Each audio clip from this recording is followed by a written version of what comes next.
Hello and welcome to another episode of Do Not Fade This podcast. My name is Joshua Reimer. I'm joined by none other than the man, the myth, the legend, Jared Block. Jared, how are you doing on this fine Wednesday afternoon? This is probably the worst slate for us in terms of content on the year.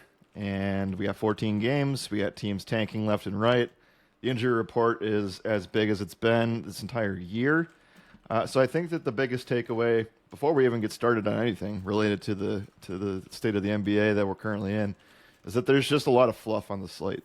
Like there's just a lot of things that just don't matter. It kind of feels like somewhat of a 15 game MLB slate in that regard. Like there's just a lot of stuff that's going to be like, this just isn't good enough to put anything on, and there's just not enough information or just anything. So with that said, just be very careful about what you're going through and doing, as a lot of things are moving and a lot of injury news can still happen on this card. So got a lot of things going on, but I think the biggest takeaway on this slate's like you really got to make sure things check 5 to 6 boxes before you even start wagering something.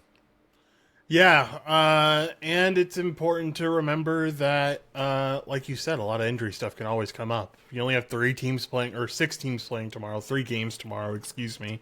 And then everyone's off for a week outside of the All-Stars and people competing in the competition. So, there's a lot of moving parts. I think teams are getting ready for the rest. A lot of teams need it. A lot of teams are really injured right now.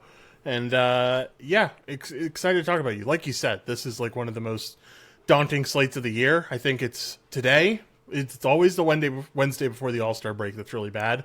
And then it's the last day of the year as well. That's Sunday before the end of the year where you have all 30 teams playing and you're trying to decide playoffs and trying to, look at stuff. That one's also terrible, but this is definitely up there.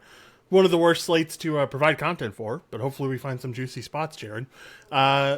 Anything else you want to talk about? If not, let's get into the slate and start talking about injuries. Yeah, kind of like you mentioned already, there are 3 games tomorrow, and there's 4 teams on the first leg of a back-to-back, and you can say, I guess, we could see teams flip-flop guys with injuries. We could see teams just sit all their players the next 2 games. I don't see that one as more of a likely situation, but yeah, just a lot of teams, this is their last game until next Thursday. So just keep that in mind. Yep, for sure. All right, let's get to injuries. Where do you want to start here? Obviously, a lot of them to talk about when you got 28 teams playing. Yeah, initial news this morning, we got a lot of early teams, like early team rule outs. Like the Kings are sitting the majority of their starting lineup. Sabonis, Levine, Westbrook, Monk, Hunter, Murray are all out. We know that Curry and Porzingis are going to be out for Golden State through the break. We know that SGA is going to miss, though he and AJ Mitchell are the only guys that are truly out for the Thunder. The Memphis Grizzlies are sitting, or most likely sitting, Coward and Clayton tonight, and on top of that, Aldama and Morant, Clark and Edey are already out. Portland is sitting Shaedon Sharpe, so that unlocks a few things in a nice game. Let's see. The other team with a lot of injuries that's sitting a bunch of guys today is Indiana. They decided to rule out the majority of their starting squad, just like they did a couple of days ago. From there, lots of questionable tags. I think the most notable ones, Anthony Edwards, Joel Embiid, Jalen Johnson, Dyson Daniels, Zachary Richichet, Alex Sarr, Pirtle, Andrew Wiggins for Miami, and we already know that Norm Powell's out for that game, as well as Pele Larson. Tari Eason for Houston, Ryan Rollins for Milwaukee. Milwaukee is one of those teams that's on the front half of a back-to-back. From there, your doubtfuls, Claxton's a doubtful tag. Michael Porter Jr. is out for Brooklyn. Jalen Smith, as well as Josh Giddey, are doubtful for Chicago. And yeah, it's basically what we have. I think the biggest question marks, like I said, though, Edwards, Joel Embiid, Jalen Johnson. Yeah, probably throw Book into that one too, right? I think he that was a deserves to be later on that one. addition. Yeah, definitely a lot of questionable tags, a lot of stuff we're going to wait for updates on, and it's just going to be kind of be a waiting game. And there's probably a lot of injuries that Jared didn't mention here that we're going to mention throughout the show because that's kind of what you get on a 14-game slate. All right, if you're ready, I'm ready. We can head over to top implied team totals. Nope, let's move on. Let's move on. Let's head over to top implied team totals. Let's cover the top dog of the day, which belongs to the Cleveland Cavaliers here. They have a 128.5 implied team total. They are 17.5-point favorites. Over-unders at 239.5 in this one. Yeah, obviously you're going to have this high of an implied team total when you're this big of a favorite against such a bad defensive team. But give me your thoughts. What do you like about Cleveland? What do you not like about them? Yeah, look, there are just going to be teams that are in really, really good spots today that are just huge favorites. And we'll talk about a couple of them. Cleveland obviously being the first one. It's a pace-up game. We know that Washington is one of the worst defensive ratings in the NBA. And we know that they're allowing a ton of restricted area stuff. They're allowing the most restricted area field goals per game over the last 30 days. That exact number is 20.3 field goals made in the restricted area. I do think this is a really fascinating spot for Jared Allen, who's basically just been, I think he's been the biggest winner of the James Harden trade. A guy that just hasn't been playing consistently all year. He wasn't even closing at times with this team earlier in the season. And obviously a lot of that is due to Evan Mobley being out now that he's done getting better. But I do think that with Harden in the fold, you've just seen him kind of just unlock this situation. So most notably, like Jared Allen has been able to hit 36 plus PRA in both games Harden has played. And to put that in perspective, he wasn't even sniffing 30 for a majority of the last month. So we've seen Mitchell be dominant with Harden on the floor. We've seen Harden have 22 plus points and 7 plus assists in both games with Cleveland. I understand there's a lot of blowout risk here, but I do think that someone's going to go off, and I think that person's probably Jared Allen. Yeah, you can always try to rely on like a first half type of stat too for Allen or something along those lines. Like, I think there's a way to get around the blowout. I am genuine. Like, usually we try to be optimistic about blowouts as a whole and try to, pose the other side of things. When you get into the double digits and even the high teens, it gets really tough to have that conversation of feeling confident in the game staying all that close, especially seeing so much line movement in this one too. Like, it opened at 12.5 and now it's 17.5. Definitely worried about blowout, but like you said, the Allen spot is really, really good. I would say like the Donovan Mitchell and James Harden spots are kind of lackluster. I mean, they can go off in any given scenario, so I won't count them out completely here. I'm not saying take unders on them by any means, but like they certainly aren't preferred options today. That's for sure. Yep, I do agree with that. Washington is just getting destroyed by front court players right now. So yeah, yeah, I guess you can probably group in Tyson there. I don't love that analogy necessarily. I don't think that's a direct translation, but he is technically their power forward right now if you're looking at starting lineups. Yeah, I don't even really trust it though. Like Sam Merrill's their small I forward, but like we know Merrill's not a small forward. Like that's just kind of the state of this team right now for Cleveland. All right, anything else with them? If not, we'll move on to our next team. We can move on. Let's move on. Let's talk about the Denver Nuggets up next. They have a 126.5 implied team total. They are 14.5-point favorites here. Over-under is at 238.5. Denver has a few probable tags that I think most likely will result in everyone playing. We know that we're waiting on the Spencer Jones news for them. He's questionable right now. Aaron Gordon, Peyton Watson still out for them. What do you think about Denver here against Memphis? A lot of moving parts. We should expect them to play, like you said, for the majority of what that is worth. We've seen Joker turn into a rebounding beast since coming back from injury, so that's something I've been keeping track of a little bit. We've also seen Julian Strawther doing really well in the wake of the Peyton Watson stuff.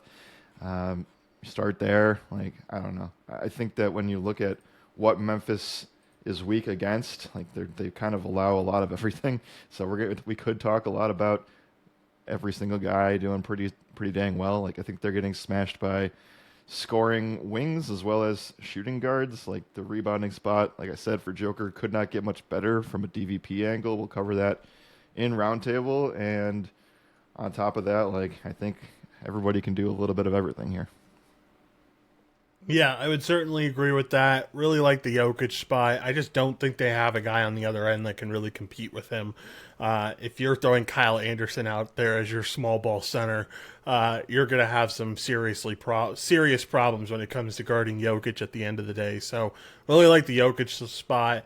Outside of that, I think everything's like it's good, but it's not like great. And I think you need to strive to have great plays on a 14 game slate. So Yeah. everything else almost feels like a pass. Outside of one thing, which is a guy coming off the bench, I do like what Tim Hardaway brings to the table. He continues to be this team's top above the break shooter over the last 7 games. He continues to be a force even from corner threes, and that is where this Memphis team is giving up a lot of their points right now. It's on above the break threes and corner threes. So I like the Hardaway spot quite a bit. Him and Jokic are definitely good plays here and definitely feel like solid options. Okay, you got anything else? If not, let's move on to the next game. I know he's playing really limited minutes right now, but if Joe Val gets some blowout run, that could be a rebounding spot to look at too. But I think I just trust in THJ and Jokic here. Narrative as well, right? He Yes. played for Memphis for quite a while. Not a And super long stint, but long enough. I feel like he was known there, known for being there. I guess he played. He had solid years there, is what I'm trying to Went say. from Toronto to Memphis, I'm pretty sure. Yeah, that sounds right. Okay, if you're ready, I'm ready. We can move on to this next team. Let's move on. Next team up is the Minnesota Timberwolves with a 120.75 implied team total. They are 6.5 point favorites here. Over unders at 236.5. Give me your thoughts. Obviously, we're waiting on this Ant news before we can make any real solid decisions about what Minnesota brings to the table. But give me your thoughts on the T-Wolves here. Yeah, it's the really unfortunate part of the situation. So right now they're 5.5 point favorites, or at least they opened up this morning as them. And yeah, that's kind of the main headline of this too, because if you look at where Portland is getting destroyed right now, they are allowing the second most above the break threes in the NBA over the last 30 days. You have Ant sitting at 10th in the NBA. You have DiVincenzo sitting at 23rd in the league as well. They're both making in between that 2.3 to 3 threes per game. That's where you want this spot. I guess you could make an argument that like Drew Holiday is going to be on Ant for 25 minutes. Does that really matter? In my opinion, I don't really think so. At the end of the day, I'd probably lean into the Ant spot first. We've talked about a lot on the show when Ant sits, how that benefits Julius Randle per 36. We can go over that again if you'd like to, but I think that's just like I think where like that would obviously help the Julius Randle stuff. I also do want to point out that this is one of the best EVP matchups possible for Rudy Gobert. I know that can be somewhat of a sweat always, and I think his market's going to be juiced no matter what. But yeah, Klingon and Robert Williams just aren't doing the job right now in terms of the centers that have gone up against them recently. So you can kind of point to a few things that really stand out here. It all just kind of depends on this Ant news.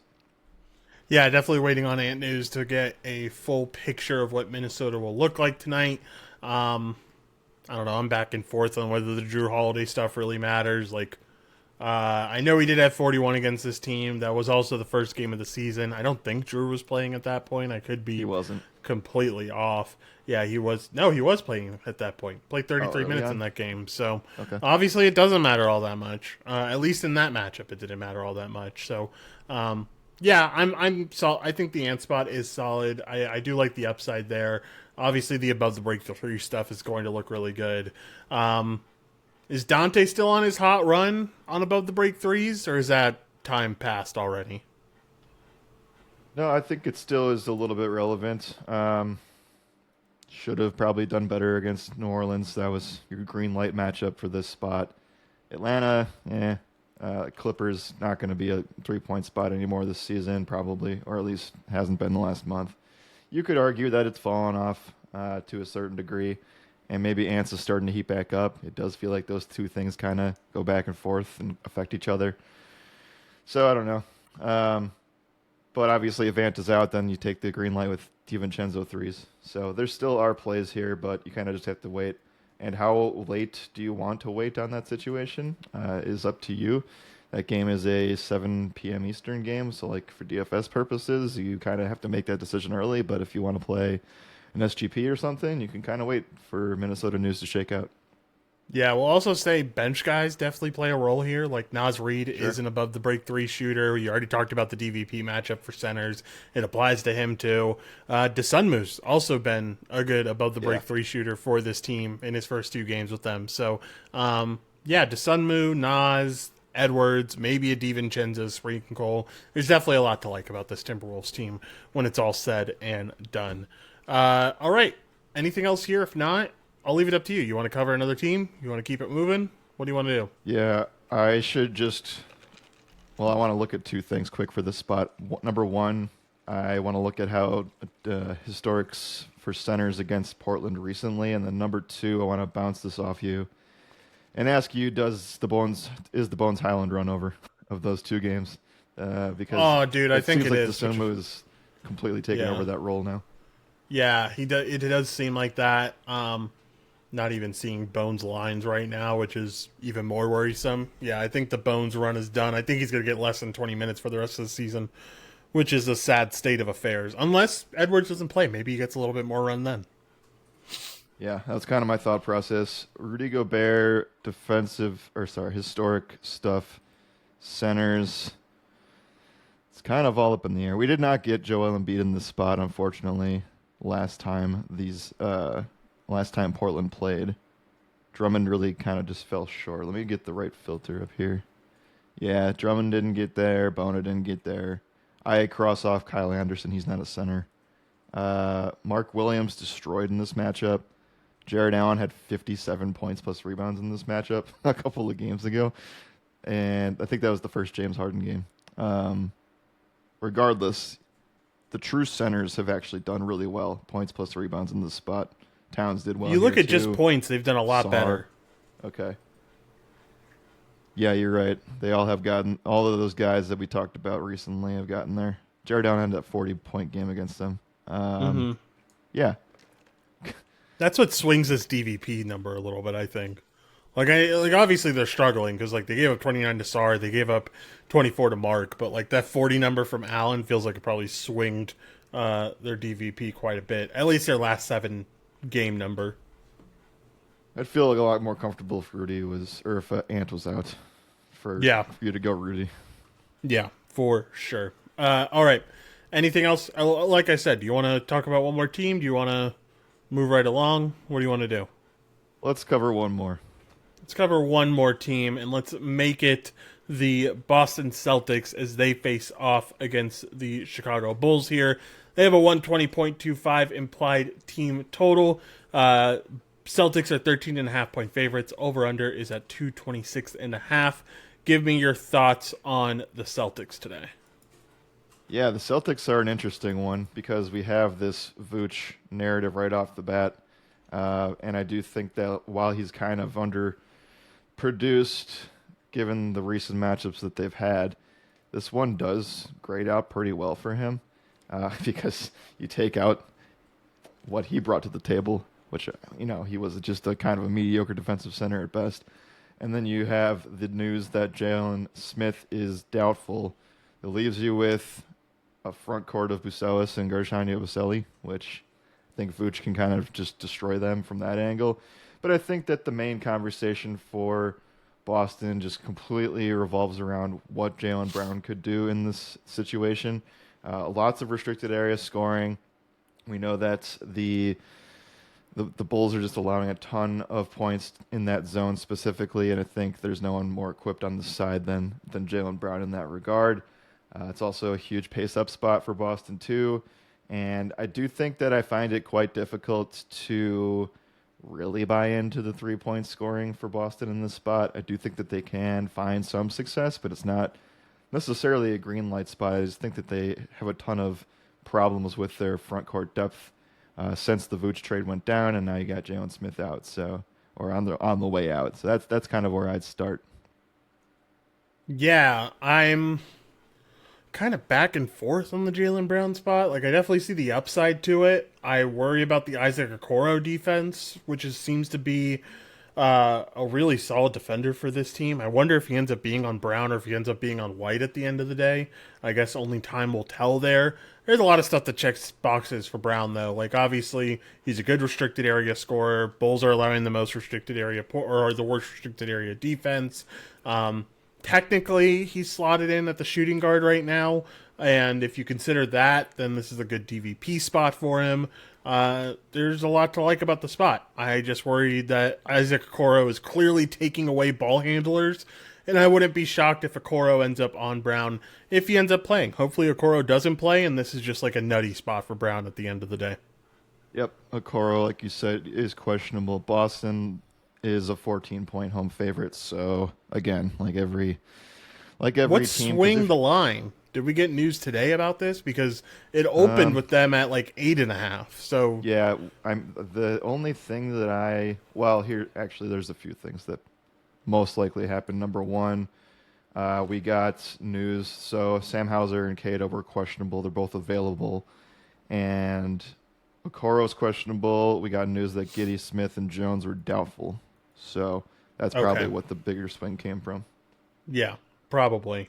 I feel like I'm not off base on this. Like Brown, no, he had 33 against them in January, but he's had some down games against this Chicago team this year too. He had 28 against them. He had 14 against them in a game in January.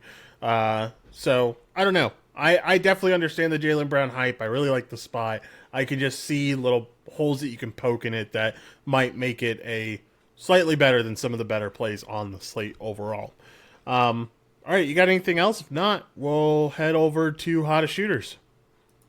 Yep, we can head over to hottest shooters. Let's go. Let's do it. I'll let you kick it off. Where do you want to go? I think I just want to reiterate again what Jared Allen has done in the games that James Harden has played. He had that 40-point explosion like we mentioned against Portland before the trade. And then in the 2 games since Harden has played, he had a 29-10 game against Sacramento and then a 22-13 game against Denver. And you could say that, he was supposed to dominate in the Sacramento game, but I do think that putting up that kind of number against Joker is definitely respectable. So I think you got to keep an eye on what this Jared Allen stuff looks like with Harden in the fold, because it looks like it's going to be pretty dang good. So if it falls short tonight due to blowout, I just want to harp on the fact that we got to talk about this next week too. Yeah, for sure. I will go back to this spot for. I'll go back to this spot for Joel Embiid. I talked about it on Monday, and it just didn't end up coming to fruition because he didn't play. Obviously, he's questionable again, but now he's had a few days more rest. Potentially ends up playing in this one. He's had 28 plus points in 9 out of the last 10 games, which is pretty absurd. Last time he faced off against the Knicks at the end of January, he had 38 against them. I know that the Knicks have been playing really good defense recently, but I think Embiid has been this recent version of Embiid has been somewhat matchup proof, and it really doesn't matter who he's going up against. So I like the Embiid spot overall. It's dependent on if he plays or not, and that's something we're gonna have to wait on. Yeah, I wanted to check because I had this saved earlier. So I'm just going to do it again just so I can say it on the show. Who the 4 teams are that are in the back-to-back today? It is not Philly. So if there was a spot to play them, I certainly think it would be this one. The 4 teams that are on the back-to-back are Bucks, Thunder, Blazers, and the Jazz. Yes, correct. All right. Who else do you want to go to here for hottest shooters?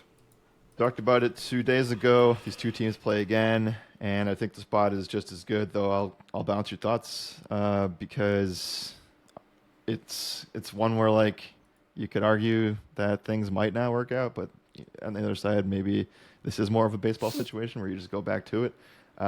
Kevin Porter Jr., 3 straight games of 29 plus minutes, and that keeps going up 29, 24, 34, and 36 in the last game against Orlando.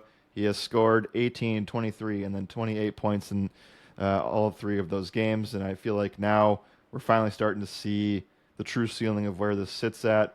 A lot of the ceiling games recently have come from some really huge blocks and steals games, but at the same time, we know that Ryan Rollins is questionable. And like I said, Milwaukee has a back-to-back. uh, against the Thunder of all teams too. So like if there's a spot to sit a bunch of guys on the road, tomorrow's probably the day to do it. So I think we got a really good spot for Kevin Porter. And like I said, just put up 28, 4, and 7 in this spot, and that could have been even better if that game had not, stayed close late in the fourth. So yeah, I think Kevin Porter, as long as he's healthy, rest of season, I don't expect Giannis back. This is probably like, an average 45 plus fantasy point per night kind of guy. Yeah, can certainly get behind that. All right, you got anyone else you want to bring up? If not, we can move right along. Um, No, I think we can move on. Yeah, I would agree. All right, let's head over to Round Table. For those who don't know how it works, Jared and I both bring some of our top plays to the table to talk about, and they are some top plays in different statistical categories. Those statistical categories are points, rebounds, and assist. We start out with points, like we always do. Jared, I'll let you go first. Where do you want to go? Yeah, today will be a true test to see if we can try not to double down on some of these plays because there's so much to look at. But like I said, there also is a lot of fluff. So what I'll start with is by stating that the Pelicans have allowed the most points to point guards over their last 7 games. And you might be thinking, who's going to play point for the Miami Heat today? And I'm not going to take this Davion Mitchell spot. I'm actually going to take the rookie, Kasparas Jakučionis, who scored 20-plus points in back-to-back games. And we now know that he's most likely going to get a huge role of close to 30 minutes. I don't know. Maybe he's got the green light. Maybe there's something we're just getting into here. But you got the injuries on this side to really go the distance. Like we mentioned, Hero, Powell, and Larson are out. And Andrew Wiggins on top of that is questionable. So I'll take the matchup, and I'll take a guy who's going to get probably a lot of minutes tonight. Yeah, I can certainly get behind it. I keep hoping that Simone Fontecchio will be the guy there, and he continues to not be that guy. He continues to not get enough not get enough minutes and not get enough shots up. So definitely like the spot for the rookie. I am going to stick in these late night games. I'm going to go to this spot for Wemby, man. There is no one. I know it is a back-to-back, which is somewhat worrisome, especially with Wemby and all the injury history and all that. But you have the week off coming up, so I feel like they're not going to limit him all that much. He's done well on the second half of back-to-backs this year, for the most part. I mean, it's not necessarily a great track record, but 5 out of the 8 games, he's had 23-plus points. But more importantly, like, who the hell guards him on this team? Like, you're telling me they're going to go out there and throw Draymond Green at him for 30-plus minutes? I think he is going to have a field day with this team. Warriors have allowed the 9th most points over the last 7 games against the center position as well. We saw just how efficient Wemby was last night with that 40-point game against the Lakers. I think he can replicate it against this Golden State team and have a really good one. Also, just to tack on, he has had 25-plus points against the Warriors in 5 straight games against them. So he's dominated this team. I think he dominates tonight. Yeah. I mean, I how many minutes did he play yesterday, actually? 26, I think. Somewhere around there. I mean, if you're telling me, like... 26 exactly. In that game, they were up by, 30-plus at a certain point? Yeah. So, 40. If not more. The dude just absolutely balled out in the first quarter, and we know that he can get there in 3 quarters. Yeah, for sure. Absolutely did ball out in that first quarter. It's on pace for 100 at one point. All right, let's go over to rebounds. What do you got? We haven't mentioned anything about what happened in the NBA the past couple of nights with all of these suspensions and fights, and I'm sure we'll talk, if we even have time to talk about it in the post show.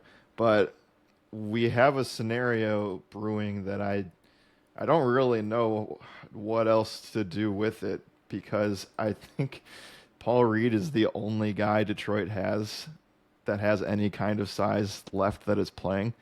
Jalen Duren is out with the suspension. Isaiah Stewart out with the suspension. Even Ron Holland, who I would have probably grouped in or highlighted here, is out with a personal situation. From there, the only guy that I think that they could roll out is Toby, and he's not a center. So with that said, they'll probably likely go small ball at times in this matchup, but I do want to note that in this spot, The Raptors have allowed the fifth most rebounds to opposing centers over their last 7 games. So I'm trying really hard, probably too hard, to make a case for Paul Reed rebounds. We just haven't seen a spot where 3 guys in the front court have been ruled out for Detroit. And I know that his ceiling of minutes is probably 25, if he can even stay on the court that long. This would be the matchup to do it in. Yeah, it certainly would be the matchup to do it in. They got Sandro on the other side too, as long as Jakob doesn't play. So like, I think it does kind of fit the bill for Paul to match up wise to play that amount of time, like give you a good solid floor of minutes. Yeah, I like the call quite a bit. I'm gonna go over to this Phoenix and Thunder game and go to this spot for Mark Williams, who has had 8+ rebounds in each of the last 4 games. OKC has been struggling against the center position when it comes to rebounding. They've allowed the 7th most over the last 7 games. I like this spot. I like the consistency we've seen from Williams recently. He's kind of been up and down against OKC. He's had some bad spots this year, but that was back when he was playing 20 minutes. Over the last 4 games, Jared, he has played 25, 30, 25, or 26 and 24. Like, we're not seeing him in that 20-minute mark anymore like we were at the beginning of the season. He's starting to solidify this stuff. So I think this game stays close. I think Williams is a big part of that. I think he plays a good chunk of minutes here. I think he can get over that 8 number. So like Williams for rebounds. Let's head over to assist. What do you got? I'm going to go to the spot for Jalen Suggs, who unfortunately only got 26 minutes because the game ended up blowing out late in the game. And there's a chance that it could certainly do that again. But he's had 6+ assists in 8 of his last 9 games. Most notably, just had 10 against the Bucks in that limited 26 minutes. And Milwaukee just consistently continues to give up a bunch of stuff to opposing point guards, specifically the 8th most assists to them over the last 7 games, but 6th most on the year. And every team just seems to bully ball the Bucks from that angle. Really good above the break scoring spot, so that should get a lot of potential assist opportunities for Suggs. Yeah, can certainly get behind that Suggs spot. He's also gone over 6 assists in 6 straight games too, so you got the trend data there for you as well. Can certainly get behind that spot overall. I am going to go to this spot for Drew Holiday. I think he should get more ball handling time with Shaedon Sharpe out, and we're seeing his potential assists relatively high so far this year. They're 17th most over the whole season at 12.6. This Minnesota team's allowing a bunch of assists right now. Honestly, a bunch of peripherals to the point guard position as a whole. 3rd most rebounds, 3rd most assists over the last 7 games. I like the Holiday spot. Maybe he's asked to stay out there a little bit longer to guard a guy like Ant, and if that's the case, hopefully that results in more assist potential opportunities. So, yeah, I like the Drew Holiday spot quite a bit. Yep, I noticed that earlier. I don't know if I did include it in the rundown for that game, but Scoot Henderson also in very limited time has shown up in the peripherals. I'll pull it up for you because it has actually been notable. Let's see. So Scoot, 2 games coming back. I know it's not a good sample size, but 21 and 19 minutes. Had 14 rebounds and assists in the first game and 9 in the second game. So it is there. Yeah, certainly is there. Denny probably also fits in. Like Denny, I imagine Denny plays a little bit of point forward like he typically does. So he fits into the category as well. Decided to highlight Drew with this one though. All right. Anything else? Anyone else you want to mention quickly before we head over to 2 Minds Are Better Than One? Yeah, this did not come up. I was trying to figure out where it would fit in the show. So before we move on, I won't, just for the nature of the show, we will try not to piggyback on separate segments, but I got to mention this. I know you don't want to hear it, but I got to mention the Anthony Simons stuff because it's like he's on a new team now, and this team actually cares about what he's doing. 3 straight games of 30+ minutes, 2 games of 22+ points. The peripherals obviously could be better, but 6+ assists in back-to-back games. And the most notable part of all of this is that he is number 8 in the NBA from above the break over the last month, and a lot of this is coming from the last couple of games. So I wanted to note that this is a revenge narrative for Simons, who got, he went to Boston and then just got flipped for Vooch. So you get the Boston matchup. It's kind of interesting because they are allowing a lot of above the break stuff right now. Yeah, for sure. All right. Anything else? No. All right, let's move right along to Two Minds Are Better Than One. For those who don't know how it works, Jared and I go back and forth, each of us selecting 2 player props each. We put those all together into a parlay, with our goal of the parlay to be having around plus 100 to plus 150 odds. We ended up cashing on Monday, even though we really didn't have like the best day ever, it still ended up coming through for us on Monday, which was really nice. Jared, we head on to today. I'll let you go first. Where do you want to go? Yeah, we're going back to the well on the Joker with rebounds here. 14 plus and 4 straight. He's getting, up into that wheelhouse of his normal workload. And I know that you can't play RA on DK Sportsbook, so we'll just go with the rebounds here. But if you'd like and have access to rebounds plus assists, you can certainly go in that direction. 24 plus rebounds, assists in 3 straight games. So we'll go with rebounds. I'm sure that 10 is probably way too juiced, so I'm fine with like 12 or whatever it works out. Yeah, we can go with 10. That's fine. It's minus 49. So Okay. you took my play. I was going to go PRA there, but that's fine. I'll go somewhere else, and I will head over to this spot for Jaren Jackson. I am generally worried about this Utah and Sacramento game because I think it looks really good, but I really worry about the tanking Tankathon. tendencies Yeah. we've seen from both of the teams. Still, the spot for Triple J is just like way too good.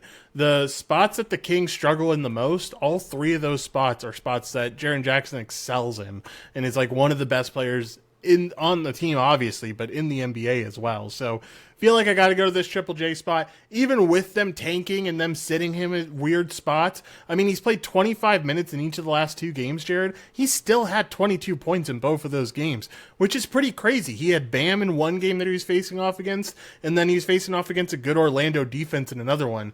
Imagine what he can do against Maxime Renaud and like other bad centers from this Sacramento. Like I think this Triple J spot, you don't got to overcomplicate it. It does look a little bit scary, but I love the spot overall. I think the matchup doesn't get any better than this. So we're gonna go for 12 plus points. Actually, we're gonna go for 15 plus points from Triple J here. Okay. I'm going to go out on a limb a little bit and play a spot where we do have one game this year, and it happened a couple of days ago, like I said, last week, where Pascal Siakam, Nesmith, Nembhard, and McConnell were all out. We also know that Jarris Walker's questionable, and I think he likely tries to go through and play with this illness tag. But Indiana's going to have 8 available bodies tonight. I understand it's a slow pace of play. They have one of the worst team totals on the board, but I did a deep dive and looked at Basketball Reference to see what the usage rates were for Indiana in the game that they played a couple of games ago, where everybody else sat out. I believe it was against Utah, and they basically tanked that game. We saw Jarris Walker have a 39% usage rate. We also saw Quentin Jackson have a 31% usage rate in the game. So if you get a spot where Jarris Walker is not going to play, or maybe is limited due to an illness, I want Quentin Jackson here. We're going with points. I will ask you before I continue my rant if they're even available. Let's go. They are not first. available. Yeah. So if you no find Quentin yourself, Jackson, Jarris Walker is here though, but Quentin Jackson is not. Do I want to bet on a questionable player on today's podcast? I probably don't. So Probably not. if you find that Walker and Jackson are playing today, I do think those are the 2 guys that do the most damage in this matchup. So I would bet on them if I knew that they were playing or had markets. So what we'll do instead, I'll just go to the Simon spot. We'll go for 2 plus 3s there. I kind of already said my spiel. Gross. Anthony Simons is on my all-time hate list, just for screwing me that one night, but not a fan. But I understand the spot is definitely solid there for the narrative. I'm going to go to one of these late night. Well, not late night. I guess it's kind of middle of the slate. But we're going to this Pelicans team that we did not get. We did not talk about New Orleans and Miami whatsoever. But it's a really fun matchup on both sides. I guess we did talk about Miami a little bit with the rookie that you mentioned. But this Pelicans team has a good pace up spot here.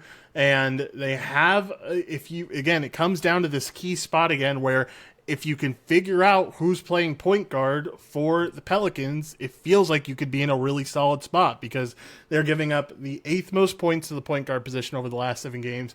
They're also giving up the 2nd most threes to this point guard position over the last 7 games, which feels massive for a guy that we've talked about taking over this point guard position a little bit over these last few games.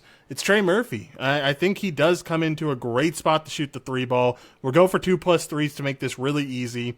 So altogether, we have Nikola Jokic for 10+ rebounds, Triple J, Jaren Jackson Jr., for those who don't know, for 15+ points, Anthony Simon for 2+ 3-pointers made, and Trey Murphy for 2+ 3-pointers made. Altogether, you get it at plus 119, Jared, which ain't too shabby. All right, man. That's a 14-game slate in the books. Give me your final thoughts. What do the people need to know? Yeah, per usual, no news dropped during the show, so it can't really help with any information Shocker. regarding that. We are terrible with this year. But it's one of those slates where, like I said at the beginning of the show, there's just a ton of fluff in the majority of these games, and there's also a lot of blowout risk with some of these games as well. You really have to make sure that like 5 to 6 boxes are checked, and even then, you could run into the unfortunate risk of a game getting away from you. That was like an 8-point spread. So it's a tough week in the NBA. We've talked about this all week. It's a spot where the trade deadline just happened, and now we are one slate away from going into the All-Star break. So a lot of things are extremely up in the air, and we have a tankathon between like 4 to 6 teams running wild right now, and these teams are facing each other, which is even worse. So just be very careful about what you do with this slate today.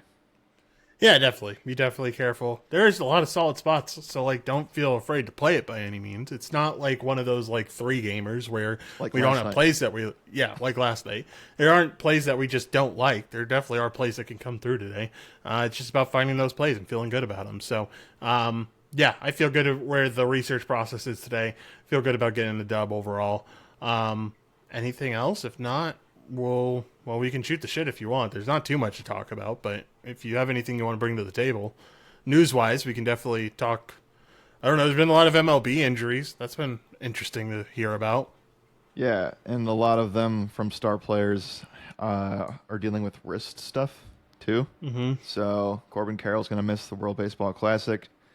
We found out Jackson Holiday is not going to play at the start of the year. And who else? What was the other one? Francisco Lindor underwent surgery. So yeah, I mean, right out the gate here. Yeah, I feel like there was some more too. There was a couple. Justin Verlander signing with the Tigers. We didn't get to talk about that. That's a fun little headline there. Feels like, man, he's just raking in the money with these 1-year deals. Like playing very I'm not gonna say subpar. I know he really showed out at the end of the year last year.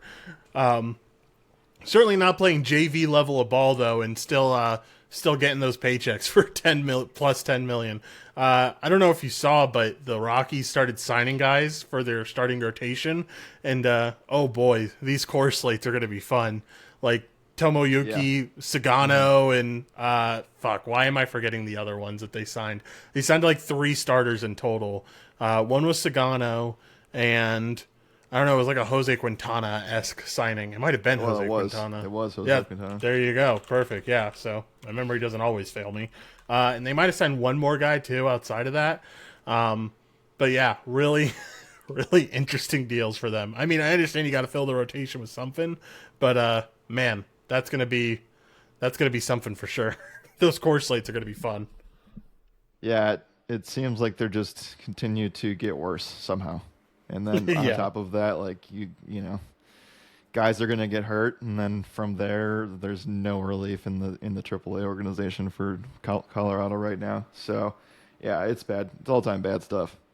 Yeah, we're gonna see what are the odds that we actually see an implied total of 8 for a team. From a team, yeah. Yeah, Probably We pretty don't high. get higher than 7 a lot. So Yeah, 7 is usually where you cap out. Um, yeah, can you imagine or Dodgers coming coming to Coors nowadays with Tucker and all those guys? That'd be freaking terrifying.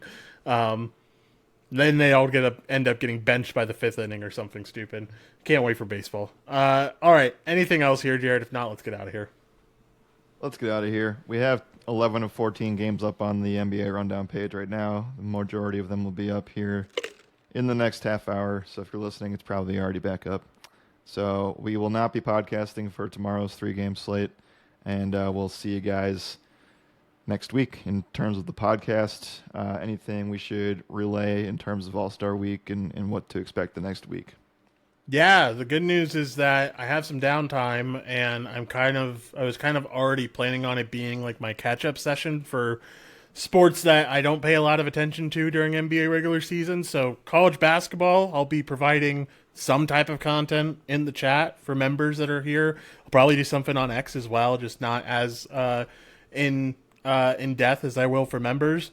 And then yeah, I'm going to be catching up on MLB. I know I got a lot of catch up to do right now just because I feel like I need to learn teams. But college basketball, I'm going to be doing a lot of stuff hopefully over the break. So that'll be exciting for the people to get a little bit of content there. That's about it on my end. You got anything you want to say? Because you won't. I guess we should mention that the podcast won't be back until podcast won't be back for a long time. We're going to be off for a little bit here because after the All-Star break, well, do you want to spoil the news or do you want to keep it that you're just staying away for a little bit? Yeah, I'll be in a random disclosed area. I'll say that. There you go. Yeah, I- it'll be. Jared's taking a little Josh. vacation. Yeah, you get Josh for this first week or so of the second half of the NBA year. Yeah, so you're right. The podcast won't be back until roughly the end of February. So You got like 2 weeks off. Could yeah, be pretty nice, essentially. honestly. yeah, not planned, but we'll take it. Yeah, not planned at all, but we will take it. Yeah, I'll be covering stuff solo for a few days here once we get back from the All-Star break. So, yeah, podcast won't be around for a little bit. But when we get back, we'll hopefully have some exciting MLB news. Hopefully Jared and I can iron out our plans there because we've talked about it behind the scenes. But yeah, anything else you want to mention? If not, let's get out of here, man.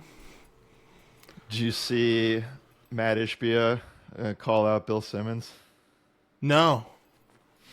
So What happened? Suns front office is basically just like, we're overachieving this year. I'm sure I'll pull up the quote because it was kind of comedy, honestly.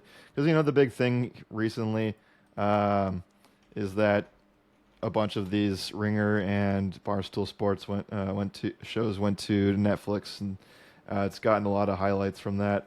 But yeah, Matt Ishbia basically was just like calling out Bill Simmons on X, stating like, we're like overachieving this year, blah blah blah, and then Bill fires back and is like, yeah, I had my over under for your team at like 50, and I'll actually find it because I tried to find it, now I can't. So give me a second here. But it was pure comedy.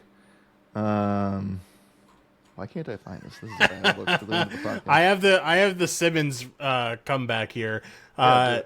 Congratulations on a very good season so far. I've enjoyed watching you guys and think you picked a terrific coach. Jordan Ott is who they picked. Fun league pass team. For the record, I picked the Suns to win 50-plus games last season and never heard a peep from you when you went 36-46, so I was wrong twice. Yeah, That's funny. very That's good, a good one. Very good battle back. Yeah. Just outside of that, like, I can't imagine what the state of the NBA is going to be in March with 8 teams trending towards tanking the rest of the season. Yeah. We kind of talked about it a little bit, but like, you got a couple teams facing off tonight in the same situation. We had the Kings do this a couple of games ago against New Orleans where they lost by 40.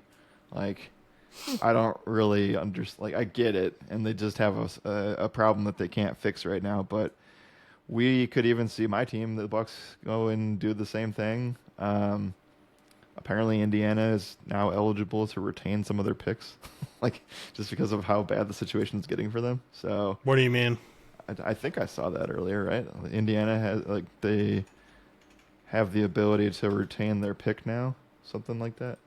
Oh, well, the the pick that they traded this year for, I think it was the Zubac trade, was it's just protected 1 through 4 and 10 through 30. So if it's 5, 6, 7, 8, or 9, then it goes to the Clippers. But if it's 1 through 4, it's theirs, and if it's 10 through whatever, it's so theirs. They're incentivized to keep losing. Is what they're. Yeah, and they're in second. I mean, it makes sense. That's why they sat everyone today. Really, is because like, why not? Oh, speaking of, we were talking about, I forgot to bring this up, and I did really want to bring it up. We were talking about Pacers plays. Cam Jones assist. Shout out to someone in the chat who actually put me on this. Was talking about how, he played for Marquette, really good passer. If he ends up getting a good command of the ball, then he should do well from the assist category. He got 8 assists the last time he got a start, so keep an eye out. I like that Cam Jones play. I thought about it when you were talking about the Quentin Jackson stuff. Or no, not the Jarris Walker and Quentin Jackson, but yeah, I like that Cam Jones assist spot. Figured I'd mention it before we get out of here, because I doubt it's going to be anywhere. There's too much other stuff for it to be included in content today, but right. I do like it for sure. Yeah, last thing, again, if you're still with us, it's like just we're gonna have to run through once the rundown's done and put together like we have to put together like 5+ checkbox situations, and there's just gonna be a lot of like if then so situations. So it's gonna be a challenging big board. Yeah, without a doubt. Not looking forward to doing this big board whatsoever. But we do have to go do it, so let's go do it. All right, Jared, you got anything else? If not, let's get out of here, man. The only other news that we got during the show is that the Spurs parted with Jeremy Sohan. They released him. Really? Yeah. Dude, I remember the good days of Jeremy Sohan when, like, he was going to play point for this team, and, like, everyone was really excited about, like, him as a point forward. Now he's released. That's sad. I hope he goes to, like, a good... I honestly kind of hope the Lakers get him. That would be kind of sick. Because I've always liked Jeremy Sohan, but I hope someone gets him. Or I hope a good team gets him at the very least. Anyway, all right, let's not get off on a tangent. We got plenty of stuff to do. Let's get out of here. Thank you all for listening. And as always, my name is Joshua Reimer. We will see y'all next time.